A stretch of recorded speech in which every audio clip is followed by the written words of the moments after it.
para mitra dongeng urang teraskeun deui nuju ngaca carios nyambung. Judulna para mitra gara-gara harta. Ieu dongeng karangan Bapak Tatang KS nincak bagian ke-21 teh garaosnya para mitra. 21 episode we nya sadinten 2 kali teh kitu. Hatur nuhun anu sering para mitra komentar, hatur nuhun. Mang Jege sering baca komentar para mitra kitunya. Komentar-komentar hatur nuhun memang teu sadayana para mitra nu mika cinta dongeng teu sadayana. Atuh nu resep dongeng kitu teu sadayana. Nu resep dongeng kieu teu sadayana para mitra. Teu sadayana jalmi resep itunya. Tapi nu mika resepnya aya bae. Aya bae. Itu para mitra mangga hatur nuhun. Ayeuna dongeng nuju diancak ku Mang Jaya gara-gara harta. Karangan Bapak Tatang KS mencak bagian ke-21. Mangga nyangakeun wilujeng ngadangukeun.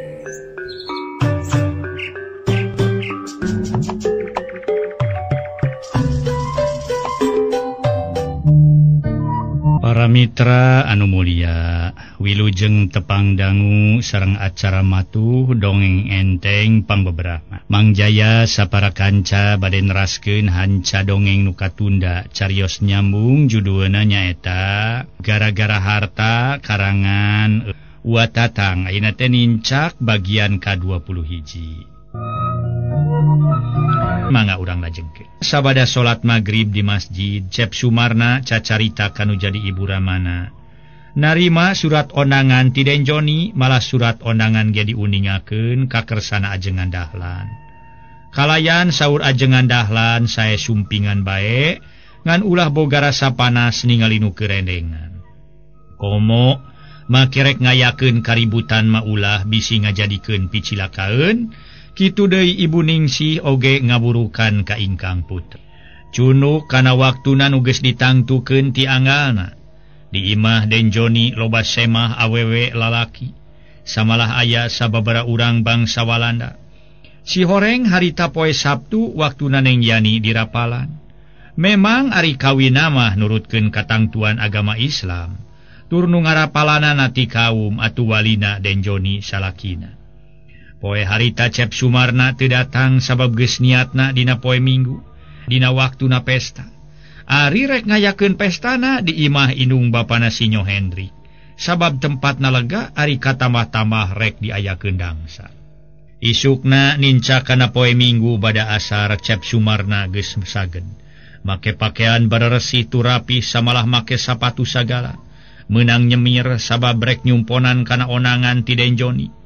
Sanggeus rapih koloyong Cep Sumarna ka hareup parang ibu ramana nuju nariis di teras. Ama abdi bade ka uleman teh Cep Sumarna bebeja kanu jadi ibu rama. Bari gek diuk dina kursi kituna teh keur Cep Sumarna. Bener-bener ngahargaan kanu jadi indung bapa. Oh rek ka uleman teh Asep, saur Ibu Hajah Ningsih. Muhun Bu, tema Cep Sumarna bari tungkul. Rek jeung saha? Abdi we nyalira Bu, tema Cep Sumarna tetep tungkul. Atuh kersana ajengan dahlan ramana sasauran. Nya, mending sorangan we tong hayang dibaturan ku si Cipeu. Sabab si Cipeu boga pigaweun.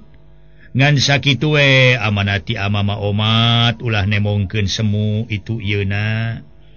Sok sumawana aya caritaan teu mernah mah boh ka Denjoni, boh ka Yani kitu deui ka salakina. Sabab ti kitu omat ulah pirajeunnan unam inum kana inuman nu diharamkeun ku agama. Sanajan urang diasong-asong oge dititah ku Denjoni. Tibatan nginum nu kitu mah leuwih hade tuhureun ti koro lamun teh mah geus eueuh inumeun nu sejen. Bisa kumahaeun teuing wirangna lamun seug Asep daek nginum inuman nu diharamkeun ku agama. Komo mun nepi ka mabok, bari kanyahoan ku nu wawuh ka mama.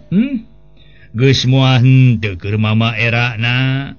Moal teu wirangna ceuk batur teh eta Sumarna, kawas lain anak ajengan bae. Kawas anu teu dididik di ati kana babagan agama. Danya kitu sok aya jelema nu nyiwit kulit mawa daging. Di mana anakna boga kalakuan goreng teh nu jadi indung bapa sok kababawa goreng. Tampolana sesebutan atawa titea jeung kapangkatan bapana sok disabit-sabit. Tapi nu kitu ge teu besok mamawa kana kakolot atawa ka inung bapana. Atuh tah sakitu we amanati mama. Jung ka ditu rek init mah ku ama didoakeun sing salamet saur kersana ajengan dahlan. Mepelingan heula ka ingkang putra. Geus kitu majrut Cep Sumarna turun. Barang rek ngaleos gero si Cipeu ngageroan bari nyirilik nyampeurkeun. Kang Asep, gilak Cep Sumarna ngalieu. Naon Peu? Cep Sumarna neuteu. Bade kula mah teh Kang Asep. Nyari kitu naon? Cep Sumarna neuteu. Henteu mung kade upami tos dugi ka ditu, ulah ngadongkapkeun hiji kajantenan anu teu dipikahoyong ku sadayana Kang Asepnya. Cek si Cipeu ngawawadianan ka Cep Sumarna. Piraku deui atuh Peu da kuring ge boga pikiran komo kitu bieu kuring tas dicaritaan kuno jadi inung bapa. Ngan kajaba lamun ti pihak itu nyeun gara-gara ka diri kuring. Tadi dinya mah duka teuing hayat tu rek milu mah Peu. Gra disahedeng heula tuh ngan sugandi ditu menang non kersut tema Cep Sumarna ngabajolan. Aya kitu da Kang Asep. Majar teh sugan menang non kersut. Kan tenan hoyong mah Kang Asep lah. Bareng ninga kumaha we kayan pesta bangsa bule. Nah nangap petuk tilu atawa nangap longser. Paling-paling hiburan bangsa nu karar itu mah itak inyen. Mangalah angkat Kang Asep lah. Didoakeunnya sing saralamet. Mung ulah kaungan asa tidak gor we si kuenya Kang Asepnya. Cek si Cipeu malik ngaeureyan. Si eta mah. Cep Sumarna geus kitu mah tuluy init. Atuh si Cipeu sajeroni ngajajabkeun Cep Sumarna ku paneuteub. Make gegerenengan pokna. Ditang kadinya nama karunya we ku Kang Asep. Geus boga pilihan hate hayo pilihan hate rek dikawinkeun ka lanceukna si bule. Tapi dalah dikumada geus kitu milikna kalawan mudah-mudahan Kang Asep sing buru-buru menang gantina. Sanunya Kang Asep deui deet pijodoheunana. Lamun dina paribasa teh mah basa Indonesia udah lari dapat dikejar, tapi nasib orang siapa tahu. Sanes kitunya ki karta. Lamun aing teu boga pigaweun lah sakumaha pancen ti mama. Kawas neug ge Kang Asep teh waturan ku uing. Nyakal we uing dibari pancen ku mama lah. Kitu dina gerentosna si Cipeu. Tuluy ngaleos ka tukang rek barang gawe ongkohan nu dijajabkeun ku paneuteupna geus ngiles. Ampir ngagayuh ka wanci magrib Cep Sumarna geus deukeut kanu dituju. Nyaeta ka imah inung bapana si Nyoh Pedri. Di kajauhan geus kadenge sora musik taksiran diayakeun pesta dangsa. Atuh Cep Sumarna nyimpang heula ka hiji masjid. Tuluy abdas rek milu salat magrib heula. Ninca ka jam 6 sabada ngalaksanakeun salat magrib. Cep Sumarna ini ti eta masjid ngajugjug ka tempat pesta. Menang memang di jero imah kolotna si Nyoh Pedri. Meuni rame loba semah bangsa Walanda. Samalah bangsa urang oge aya. Sadatang ka eta tempat Cep Sumarna, eueuh nu narik eueuh nu nakon ngadon palahak polohok we kawas anu bengong. Ongkohan di luar loba sinyoh-sinyoh jeung enon keur ngarobrol ku basa maranehanana. Tapi teu lila denjoni pareng kaluar. Manehna ningali aya Cep Sumarna gancang ngageroan ti lawang. Sumarna, sok adieu. Teu hararese Cep Sumarna nyampeurkeun kalawan denjoni nanya. Bari pasemon marah mai turem tandang. Make jas bedahan kalawan didasi jeung saha Sum? Abdi we Kang, tema Sumarna bari sasalama. Sok ka jero atuh, tepungan heula panganten tuh. Ceuk denjoni. Bus Cep Sumarna ka jero pareng Neng Yani ngareret. Atuh teu matak aneh lamun seug hatena ngalenyap sabab tepung jeung nu dipake panyileukan ku dirina. Kitu deui Cep Sumarna ngalenyap tapi dibarung ku rasa panas. Nyari palebah dinya nama. Saha atuh teu ngarasa panas boga cengceuman hate ti heula dikawin kuno sejen, bari lain ku bangsa sesorangan bari teu saagama. Harita Cep Sumarna tambahan teu teuing ngabagiakeun ka panganten. Kep Cep Sumarna sasalaman jeung si Nyoh Pedri. Atuh dibarung ku hate ratu ku hawa nafsu. Red Cep Sumarna ngareret ka Neng Yani, solongkrong Neng Yani sasalaman. Ketakna tetep nurutkeun adat kapribadian sorangan, kalawananya sorana semu ngageter. Kang Damang, alhamdulillah yan lahir mah. Waler Cep Sumarna. Mangga Kang ngaleueut, mangayan. Waler Cep Sumarna tuluy ngajauhan ti panganten.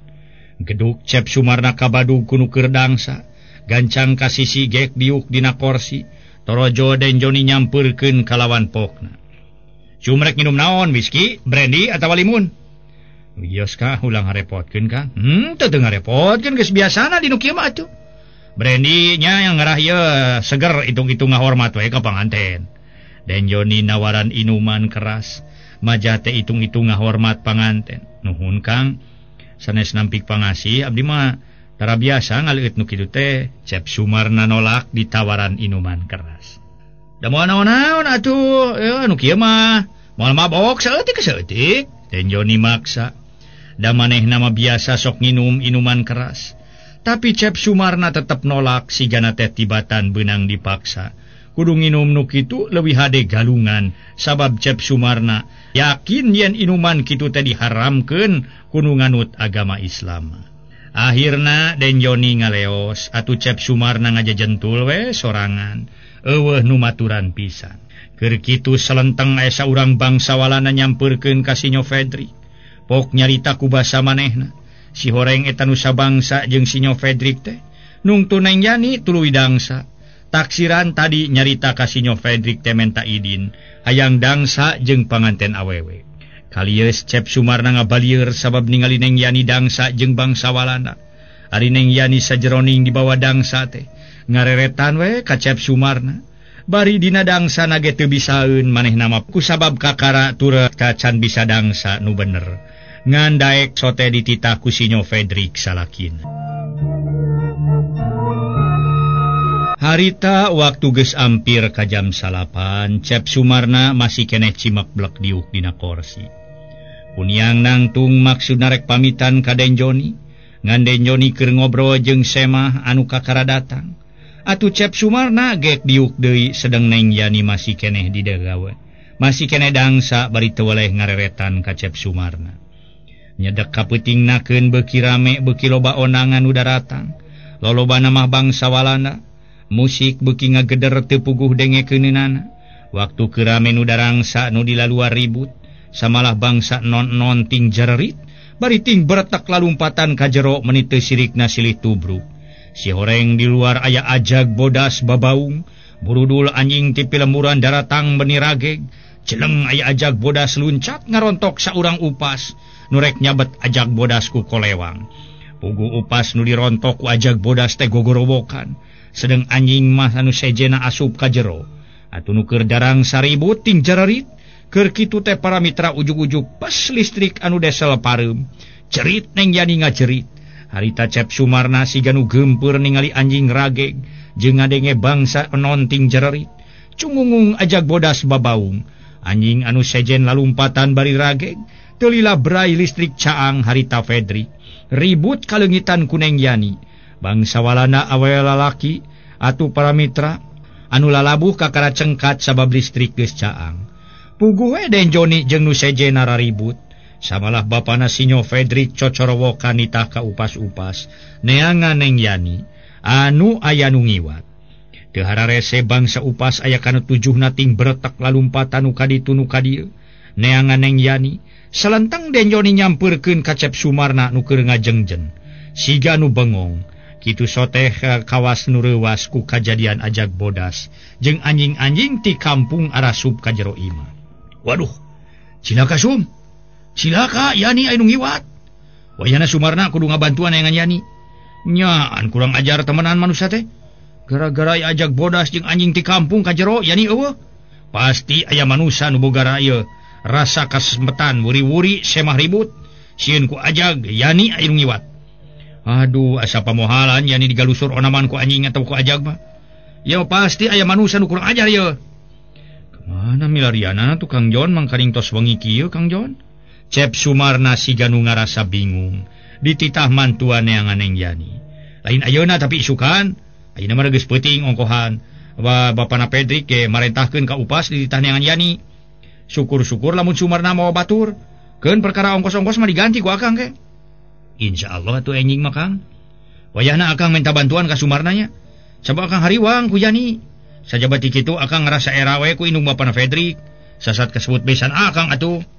Mangga Kang atuh abdi bade wangsul. Nyata mah kitu we nyesumnya wayahna isukan pangmalurkeun Yani. Lamun Yani aya nu ngampihan gancang Sumarna ka dieu. Keuneuh nyokotna mah eta we nitah ku upas, ceuk Den Joni. Geus kitu mah Sumarna balik teu kungsi bebeja heula ka si Nyu Fredrik sabab manehna keur tagibur pipikiran. Harita gawena saralak sirilik teu puguh para mitra jeung bangun anu nafsu. Untung peuting harita kabeneran caang bulan jeung Cep Sumarna teu pati keung teuing. Sedang batina ras inget kaneng Yani turboga rasa milumang hariwangkeun. Nya nu dipake ka hariwang mah inggis neng Yani aya nu ngiwat ku jalma jahat. Ras de inget kana caritaan si Cipeu, ya neng Yani bakal aya nu ngabelaan. Ngan saha jalmana nu ngabelaan neng Yani? Nu teu kacaturkeun di jalana Cep Sumarna geus tepi ka imah. Jalan ka tukang tuluy ngetrok-ngetrok jendela kamar si Cipeu bari si Cipeu ngagero. Peu, buka panto peu. Kuring balik ya, peu, buka panto. Cek Sumarna. Aya kana 4 kalina kakara ngagegero si Cipeu. Kakara kadenge si Cipeu nanya ti kamar, bari ngorejat hudang si ganu reuwas. Saha nu ngagegero teh? Si Cipeu mencerong kana jendela. Akang peu, akang Sumarna. Tema Cep Sumarna. Koloyong si Cipeu kaluar ti kamar tuluy ngalaan tulak panto anu kapipir. Bus Cep Sumarna asup kalawan si Cipeu pokna nulakan deui panto. Ni wangi-wangi teuing Kang mulih teh Kang Asep. Nya peu arek balikna mah tadi teh tita tadi keneh ngan dicarek. Ulawa ka balik ku Den Joni. Ari katambah-tambah keluar teh pinu ku semah nu barule wungkul peu. Tema Sumarna. Teu buru-buru disalin kala kadek gek diuk ke dina dipan. Dipan leutik gigireun lawang kamar Mang Odoy nu keur tibra sare jeung pamajikanana. Kumaha barang Kang Asep sumping ka dieu teh diangkeun ku Den Joni. Biasa we samalah besana ge ngaku. Ya naon hiburanana Kang Asep? Hiburan kasenian nu bara eta we nu barule. Itek injen teh Kang Asep. Cek si Cipeu maksudna mah itek injen teh dangsa. Nya hiburan nu kalaritu ameng teh disangki ku abdi mah hiburan jaipongan atana pilongser atawa ketuk tilu horeng hiburan itek injen atuh Kang Asep ngiring itek injen. Kuring mah jelema teh hidang make jeung daek kikituan sagala peu.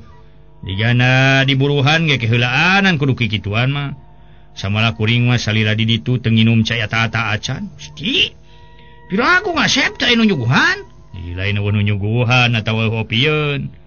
Ngan ai kuring kudu nginum anu diharamkeun mah ku agama keheulaanan. 1000 kali ti koro tuhureun ge. Ku Den Joni dikeukeuhan kudu nginum tah bangsa inuman keras meureun ditolak ku akang.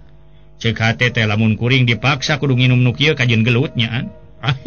Aya kituna Kang Asep. Manja teh kajeun gelut cenah. Kumaha Neng Yani ngangkeun ka Kang Asep? Ceuk si Cipeu ngalegot. Nanyakeun soal Neng Yani. Ngaku ngan katingalina menireup geneuk rai pias. Tangtos we bade kitu ge Kang Asep, saorana batin mah main ngaraos isin ku Kang Asep. Lain ku kitu ai kai kuring ras inget kana caritaan maneh peu. Kamari ieu ceuk maneh Yani bakal anu melaan, horeng nyata we caritaan anjeun teh euy. Ih. Nyata kumaha Kang Asep? Si Cipeu siga nu kaget tur neuteub seukeut kana beungeut Sumarna. Harita si Cipeu semu heran. Ke heula Kang Asep. Asa teu ngartos abdi mah tuh ku kupingan teh Neng Yani anu nyanak. Si Cipeu teu leupas tina paneutupna sabab ngarasa kaget. Nya Yani teh anu ngiwat euy. Gusti, nu leres Kang Asep. Ih, ari maneh ongko nanyakeun. Dicaritakeun siga nu teu percaya. Sanes teu percaya tan eta kusaha cenah Neng Yani anu ngiwat teh Kang Asep.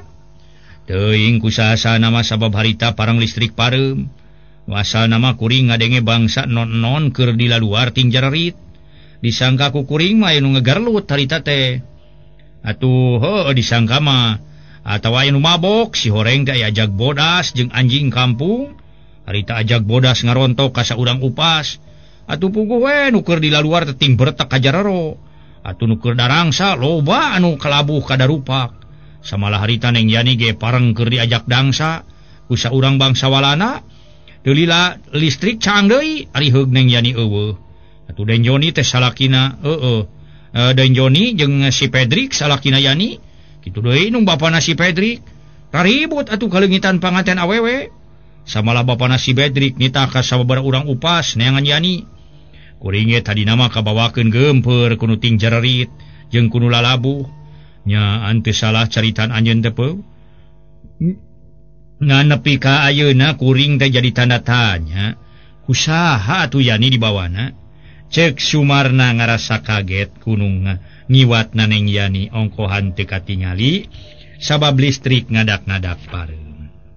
Sanes sanggem abdi Kang Asep nanging tina impenan eta mah sanes sanggem abdi.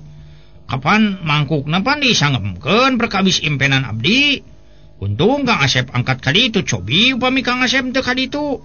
Nyaosan kana uleman Den Joni lajeng aya kajantenan kitu. Perkawis Neng Yani aya nu ngiwat kana tangtos atuh. Den Joni sareng sinyo teh sinyo Pedrik nyurigakeun ka Kang Asep. Munyang ki Neng Yani diiwat ku Kang Asep kitu. Cek si Cipeua harita teh mangreuwaskeun lamun teh ama Cep Sumarna henteu datang ka uleman Den Joni. Puguh kuring ge sajajalan teh gegebegan peu. Cek hate teh nahanya jadi naha lamun teu datang. Heug aya kajadian kitu kana pasti diri kuring katidersa temenan. Ulah-ulah ting gurutuk upas daratang ka dieu bari diri kuring dibui. Teu puguh-puguh unggah balewatangan. Leheung lamun kuring ditanya heula kumaha lamun ujug-ujug disariksa. Nupana pasti raga kuring ruksakna. Cek Cep Sumarna manehna ge geusna mangarasa leuwas. Mun Kang Asep abdi ge ngiring hariwang we ku Neng Yani. Nya nu diangge hariwang nama ingis diiwat ku jalmi jahat we nu bade ngaganggu kana diri Neng Yani. Saleuheung diiwat ku nu leres-leres nulungan mah tuh. Nyaan kuring ge hariwang nama peu. Kitu sok sieun diiwat ku manusia jahat anu saukurek ngarurujit. Cek Cep Sumarna geus kitu mah kajero deui kalawan asup ka kamarna tuluy disalin ku samping sarung. Goloyoh atuh ngedeng nang karak bengkang. Bari leungeun duanana nanggeui sirahat teras inget ka Neng Yani.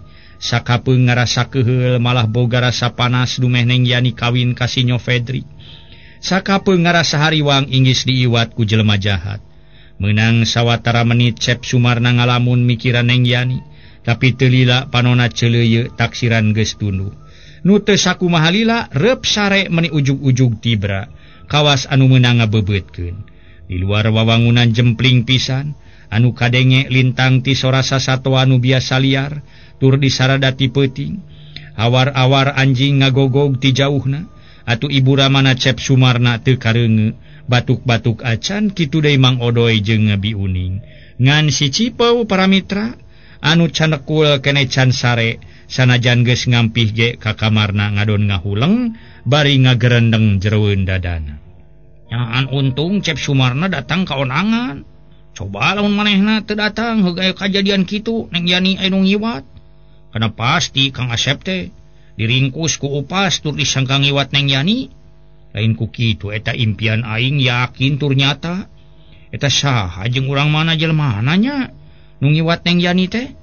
Aing mah ingis diiwat ku jelma-jelma jahat we diri Neng Yani digunasita. Mangkaning Neng Yani sakitu geulisna. Jabah harita make pakeana panganten moal teu beuki geulis we. Ulah-ulah siga widadari ti kahiyangan teh. Oh geuning cenah ceuk urang batur mah ciga Putri Cinderella. Lah tong boroning ningali awakna cacakan aing ningali kulit bitisna ge meuni sakitu ser-seran semu koneng jeung bangun lemes. Heueuh tada teuing we nu ngiwat Neng Yani. Moal teu sugemaeuna keur ngagulang gaper Neng Yani. Moal teu cerek nong we meureun lah ecot. Heueuh tungtungna mah ku Cep Sumarna lapur ku si bule lapur. Mangkaning biaya pesta moal cukup ku saperak 2 perak. Komo kitu make hiburan itek inyen. Disebut dangsa sote cek si bule. Cek si Ipeu mah itek inyen lah. Kumari geus kieu nya tuh nya para mitra. Si Camprenik anu ngiwat jeung eta aing malah ku jadi pikiran teh make ajag bodas sagala. Na ajag kajajaden kitu atawa ajag biasa ti leuweung. Basa kamari ieu Neng Yani teh di lemburna Mang Jasik aya ajag bodas ngaganggu ka Den Joni. Atuh samalah dina 2 urang upas direweg ku ajag bodas. Ayeuna alatan Neng Yani aya ajag bodas deui. Samalah ceuk Kang Asep mah cenah make jeung aya anjing ti lemburan sagala siga nu ngahaja nyerang. Kanu keur pesta dipingpin ku ajag bodas sino nyerang teh. Sugan eta mah lain ajag ajag-ajagna we disebut ajag kajajaden meureun. Da moal nya aya ajag biasa make datang ke tempat pesta sagala. Sakituna deui lah sabada teuing na. Aing mah rek ngadoakeun we ka Neng Yani.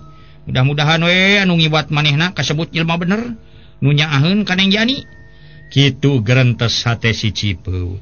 Disusul ku huai meuni merelek gulipak maliknya ngigir anu teu kungsi 3 menit reup si Cipeu sare.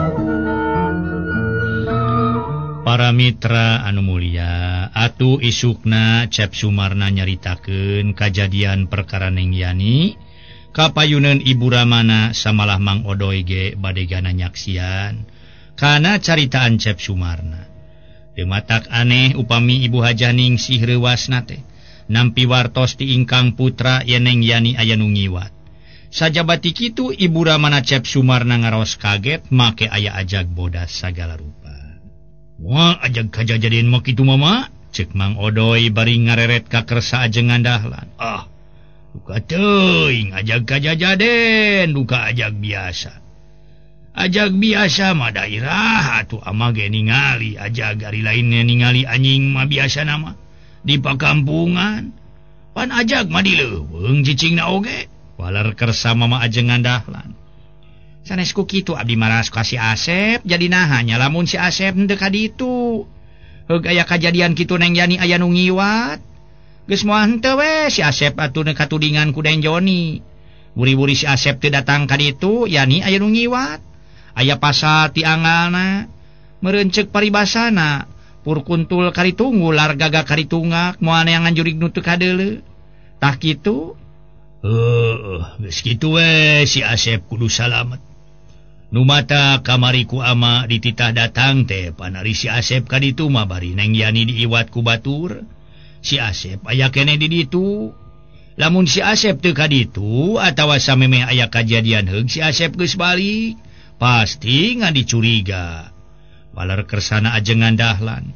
Heuleut sawatara menit harita torojo Den Joni jeung si Nyo Fedrik daratang. Puguh sakedapan Ibu Hajah Ningsih reuwas kasumpingan ku Den Joni. Sareng si Nyo Fedrik teh ceuk emutan anjeunna palang siang Cep Sumarna bade dicana ku Den Joni.